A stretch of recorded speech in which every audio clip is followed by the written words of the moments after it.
Well, church, I want to thank you for your patience during these unprecedented times, and I also want to thank you for your faithfulness to Christ and His church. You've been incredible in the way that you have prayed and supported, attended our online worship services, and even been so faithful in giving of your tithes and offerings, even though you haven't been present to do that. We are planning and excited to be opening up the building again this Sunday, May 31st, which is appropriately Pentecost Sunday, the birthday of the church. And I just wanted you to be aware of some things for those of you who feel secure enough to venture out and join us physically in the building. I want you to know that the church has been completely sanitized, and I can't thank our staff enough, especially Pastor Dorothy Whipp and Jeannie and Larry Black. They've got this place spick and span, and you'll be very comfortable in the cleanliness of the facility. We will have 2 worship services, just like we always do, at 10 o'clock in the fireside room and in the sanctuary.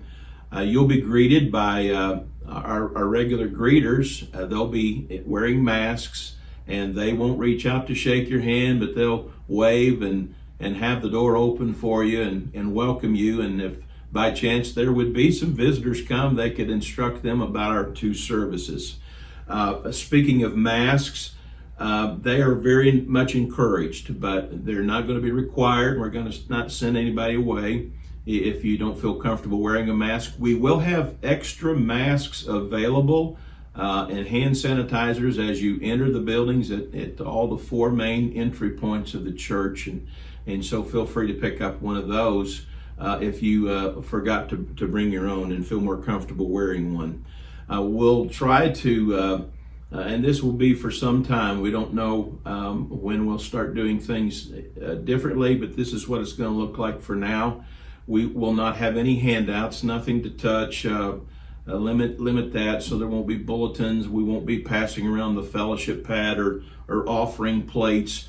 In worship 2, you'll place your offerings in the towers like you used to always do.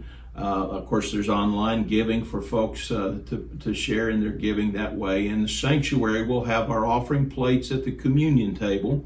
And during the offering time, you'll be instructed in the sanctuary to physically bring your offerings and tithes to the front and just leave them there.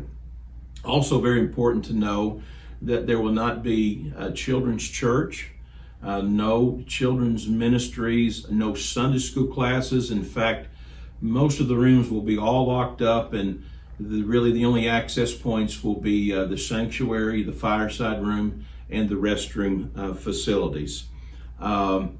Social distancing is going to be encouraged. Chairs in worship 2 have been appropriately spaced, and in the sanctuary, every other pew has been marked off, and we're encouraging families to sit together and worship together.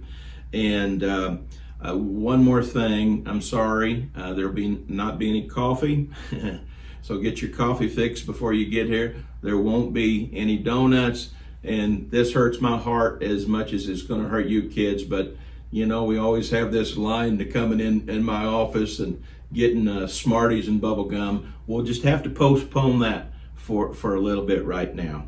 But I know through all of this and talking with our church leaders, we all have strong opinions and varied opinions on this, and it would just be impossible to try to have the perfect gathering where everyone feels secure and safe.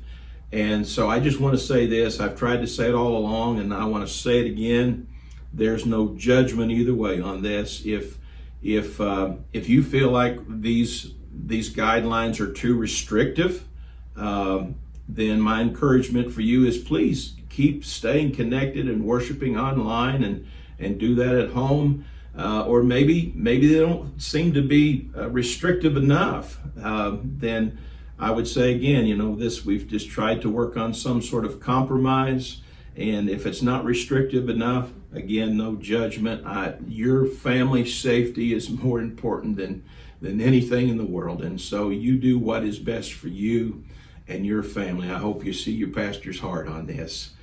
So let's all just do the best we can through these unprecedented days. I know that our country has certainly been divided over this, but let's not let it divide our church. We're going to hang in this together, do the best we know to do, and keep loving the Lord and serving the Lord in whatever way seems best for every one of us. I want you to know that I love you. I think you know that. And this message has been brought to you by Moon Pie, the original marshmallow sandwich. Get your thumb.